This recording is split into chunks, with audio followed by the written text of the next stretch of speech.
queridos, tudo bem com vocês? Espero que sim. O tema da nossa aula de hoje, a transferência da família real para o Brasil.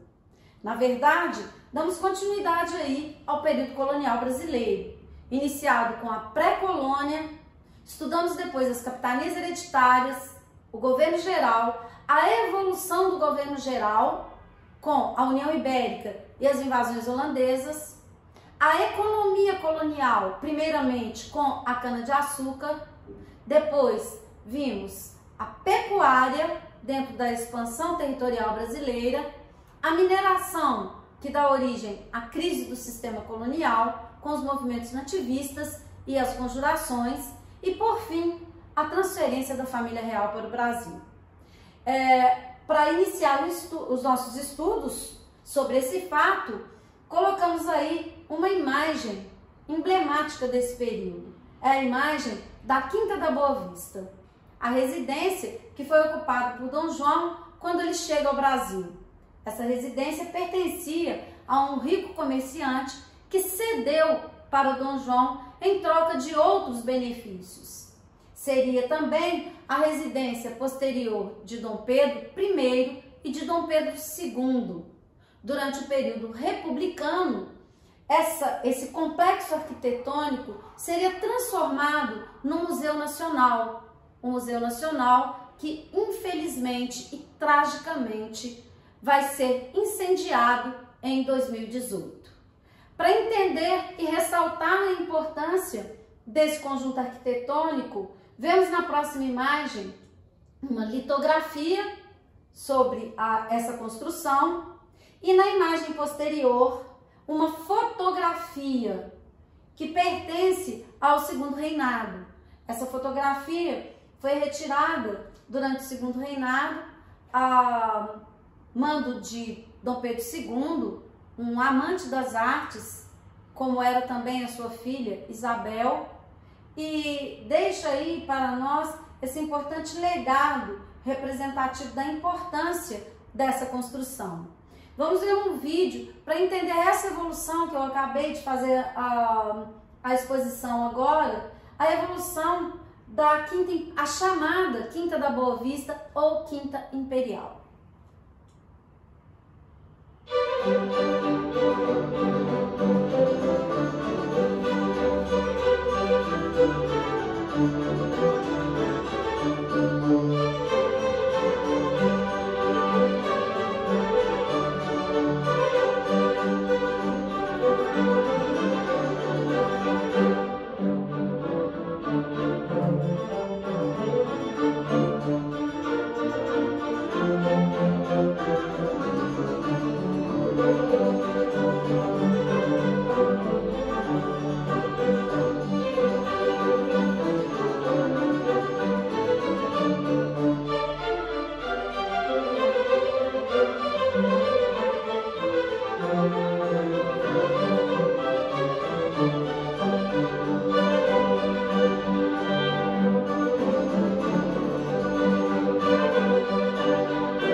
Belo vídeo, não é?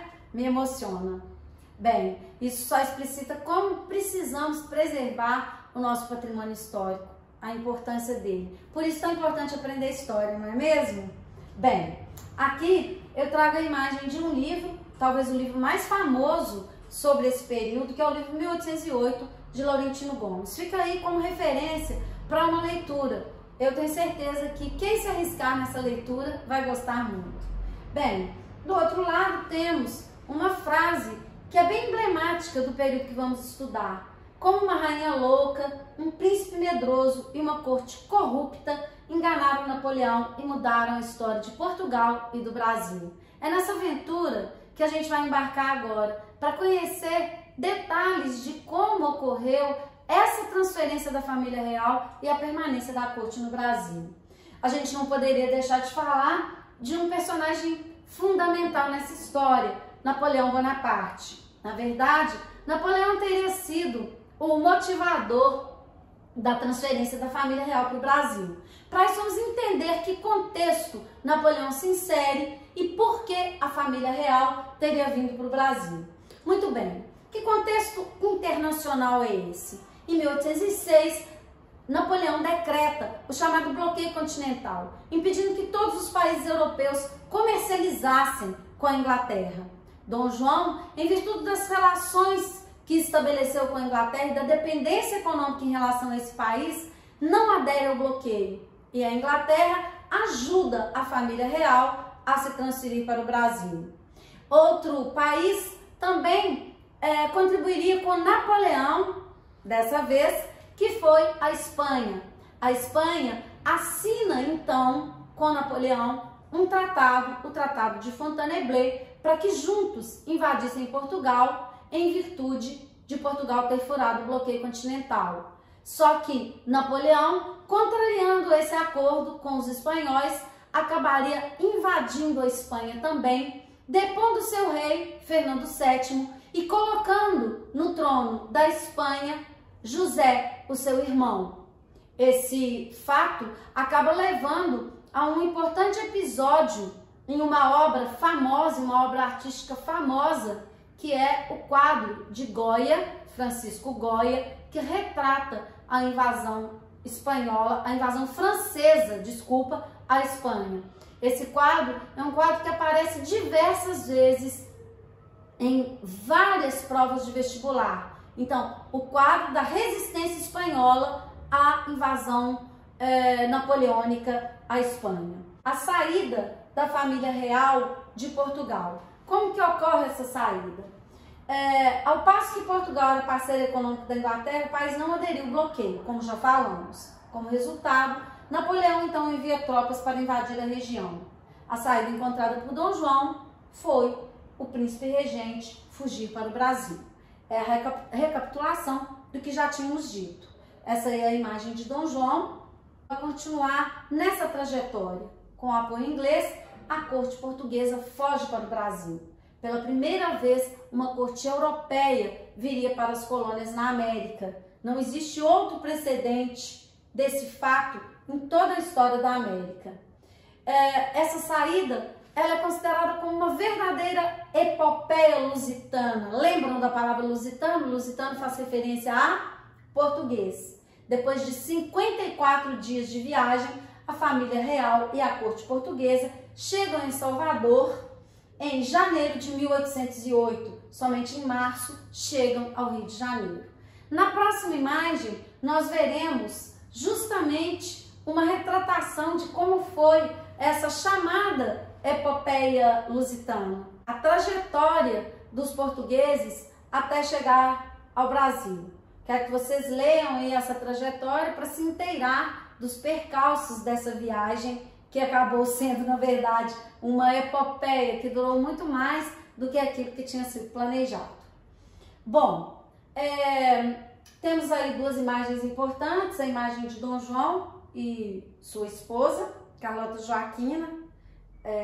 Nós iremos analisar o filme sobre Carlota Joaquina, um filme importante, citado diversas vezes em provas de vestibular e que é um livro também, assim como o livro 1808, é um filme referência a respeito desse período.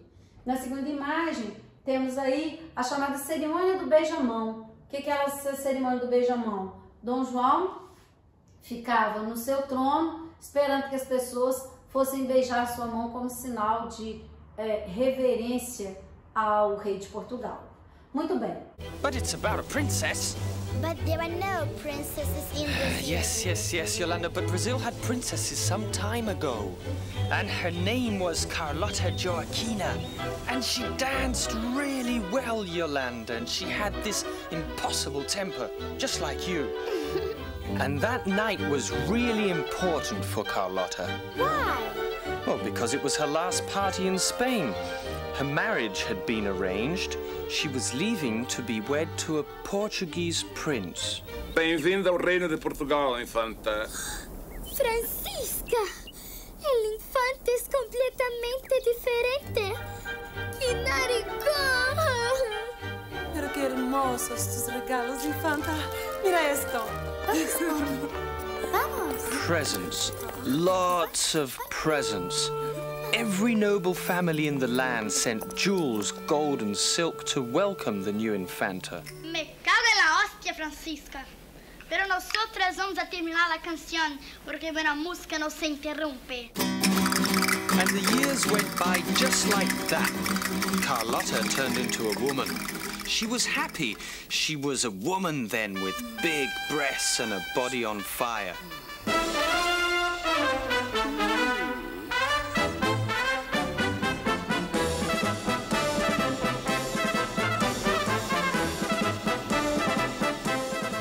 Juan, coño.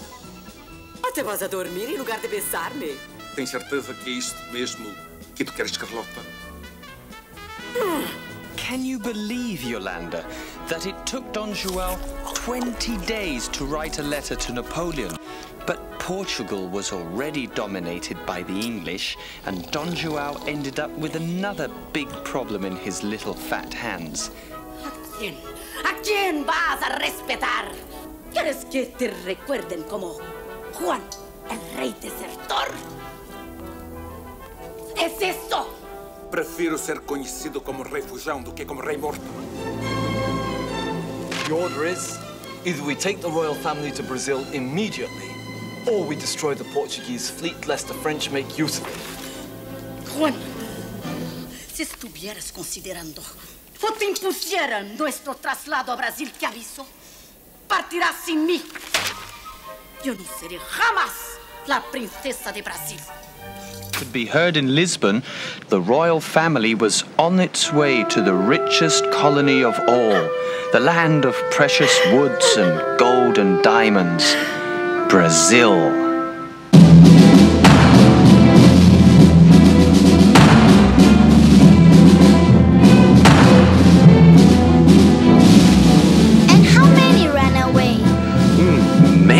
Maybe 15,000.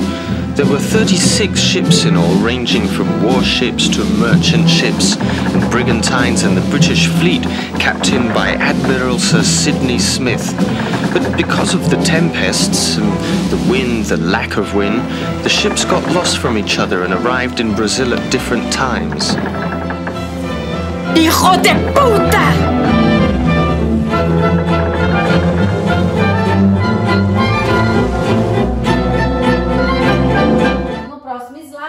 Já entramos aí na chegada da corte e as medidas que foram promovidas por Dom João quando ele chega ao Brasil. Temos aí, em primeiro lugar, as medidas econômicas. Quais foram as medidas econômicas? A primeira coisa, a mais importante, marco na nossa história, a que você não pode deixar de saber, a abertura dos portos das Nações Amigas em 1808. Assim que Dom João chega ao Brasil, ele abre os portos. Qual é o significado dessa medida? A nossa independência extraoficial. Por que significa a nossa independência extraoficial? Porque se a relação entre colônia e metrópole é pautada pelo pacto colonial e a colônia só pode fazer comércio com a metrópole, ao abrir os portos brasileiros para que outras nações pudessem fazer comércio, não existe mais colônia. Não é uma independência oficial, mas na verdade a historiografia considera como sendo em 1808 o Brasil tivesse ficado independente extraoficialmente. Não podemos esquecer desse fato, ok? Bem, temos também a revogação do alvará de 1785, o alvará de Dona Maria I, a mãe de Dom João.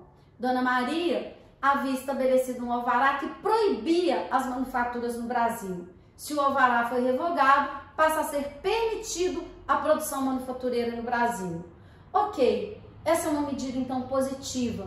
Iria levar o Brasil a se desenvolver industrialmente? Não, porque ao mesmo tempo que Dom João revoga o alvará permitindo a produção manufatureira, ele assina os famosos tratados de aliança e amizade, comércio e navegação. Esses tratados, conhecidos como os Tratados de 1810, dariam vantagens imensuráveis aos ingleses no Brasil. Que vantagens são essas? Analisando aí o tratado, primeiro temos que falar das tarifas, porque é um tratado que diz respeito basicamente às tarifas de importação. Que tarifas são essas? Qualquer país que mandasse qualquer produto para o Brasil pagaria 24%. Os produtos portugueses pagariam 16% e a Inglaterra 15%.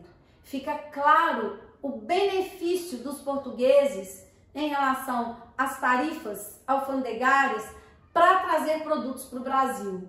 O que isso significa na prática? Que, sendo os produtos ingleses de melhor qualidade em virtude da Inglaterra, já está passando pela Revolução Industrial desde 1750, o tratado inviabiliza a industrialização do Brasil.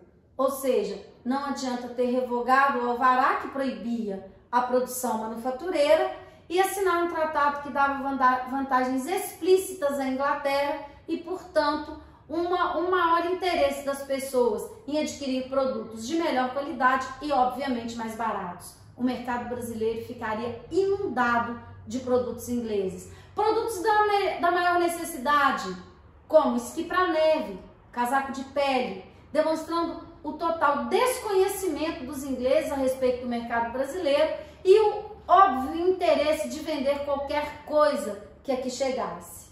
Bem, além disso, temos a fundação do Banco do Brasil. Era preciso organizar as finanças, já que a corte agora aqui residia. Muito bem. Temos aí também medidas de caráter sociocultural. A vinda da missão artística francesa, Debré, que vai ser praticamente toda a produção artística que temos nesse período e posterior a ela, diz respeito às obras de Debré. Essas obras são obras importantes para conhecimento da nossa história, retratando a fauna, a flora, as chamadas grandezas do Brasil. A criação de escolas superiores, as primeiras escolas, as primeiras faculdades, como a Faculdade de Medicina em Salvador, a construção do Jardim Botânico, a imprensa régia, a régia vem de real, então imprensa real, e a Biblioteca Real. Temos também medidas de caráter político, como por exemplo a chamada inversão brasileira. O que significa inversão brasileira? O Brasil passa a sediar a própria metrópole, ou seja, houve uma inversão. A colônia vira metrópole, daí a expressão inversão brasileira. Temos também a elevação do Brasil ao Reino Unido, a Portugal e Algarves, por determinação do Congresso de Viena, que pretendia recolonizar as antigas colônias após a queda de Napoleão. Dom João se vê obrigado a fazer com que oficialmente o Brasil passasse de fato a ser reconhecido como uma metrópole para não ser recolonizado. Ou seja, agora eu tenho uma confirmação ainda maior da nossa independência. Se 1808 representa a nossa independência extraoficial, 1815, quando o Brasil é elevado à categoria de Reino Unido, a Portugal e Algarves, eu tenho uma confirmação dessa independência, mesmo que não oficialmente. Em relação à política externa, como forma de vingança em relação à França, Dom João iria conquistar a Guiana Francesa e anexar, como forma de vingança sobre a Espanha, a banda oriental do Uruguai, a chamada província Cisplatina. A província Cisplatina que acabaria provocando uma guerra no Brasil durante o primeiro reinado. O Brasil, para manter essa região que havia sido anexada por Dom João, acabou entrando em guerra, a chamada Guerra da Cisplatina, como acabei de dizer. Muito bem. Aqui temos uma charge, muitas vezes usada em prova de vestibular ou charges similares, onde a gente percebe esse domínio do mercado inglês aqui na colônia. Como que os ingleses, então quem morreu? Ninguém. São caixões importados da Inglaterra, sem defuntos, é claro. Ou seja, os ingleses mandavam todo tipo de coisa para o Brasil. Finalizando, aqui temos algumas imagens representativas desse período, principalmente em relação à questão da permanência de uma sociedade patriarcal, a questão da relação com os escravos, a manutenção da escravidão, como seria mantida até o final do período imperial, até 1808. Então essas imagens, todas essas são imagens de Debré, como eu já tinha dito, e explicitam o cotidiano da vida na colônia.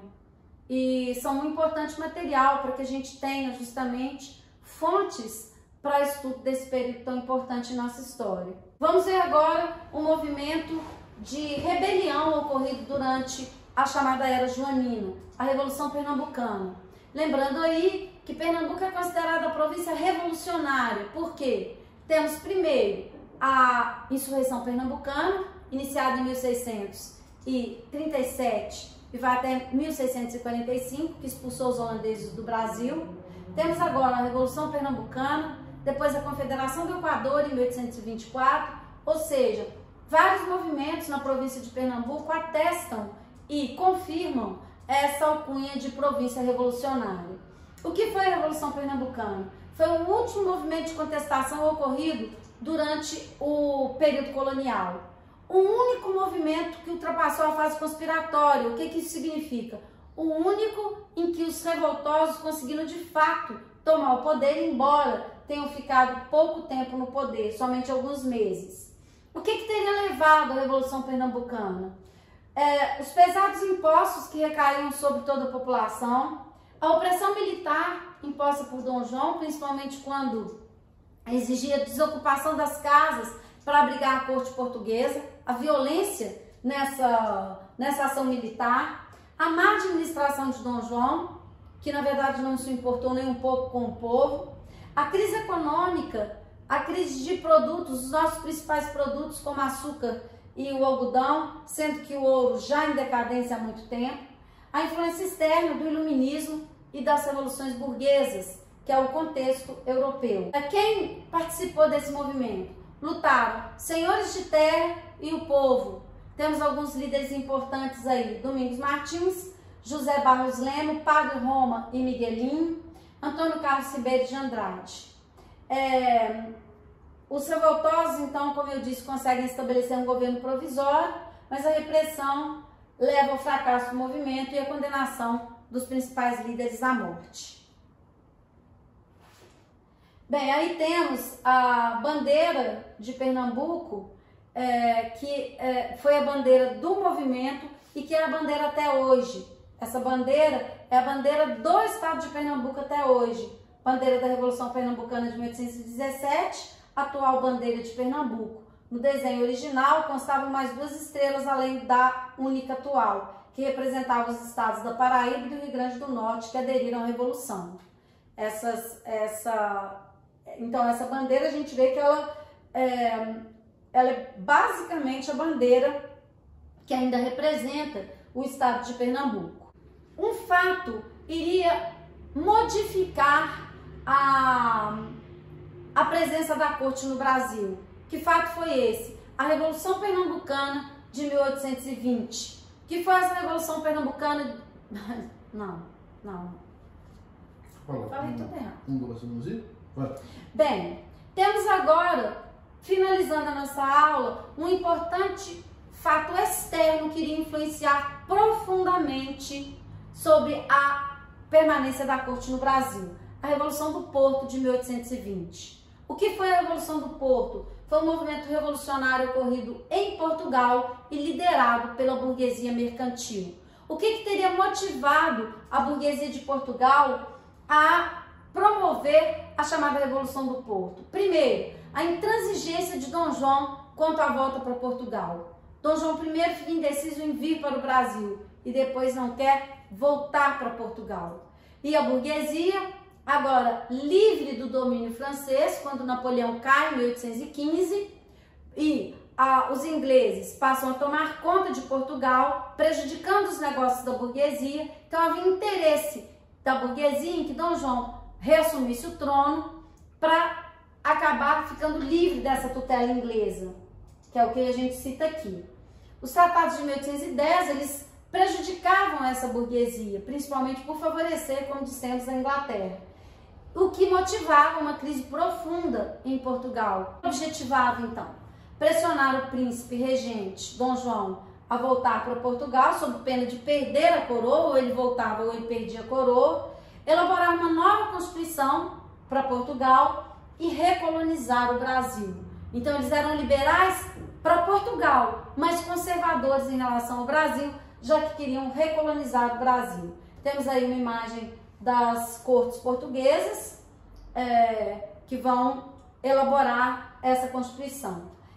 As consequências da Revolução do Porto: Dom João resolve partir em 1821, são eleitos deputados brasileiros para as cortes, para participar das cortes, principalmente tentando pressionar para que o Brasil não fosse recolonizado, e Dom Pedro é deixado no Brasil como príncipe regente. Dom João deixa Dom Pedro para assumir o seu lugar no Brasil como príncipe regente do chamado Reino Unido, o que ia desencadear fatores fundamentais na nossa história, ou seja, a nossa própria independência. Antes de Dom João voltar para Portugal, teria dado um conselho ao filho: Pedro, se a independência tiver que ser feita, que se faça pelas mãos da monarquia portuguesa. Essa é uma história que veremos nas nossas próximas aulas sobre história do Brasil.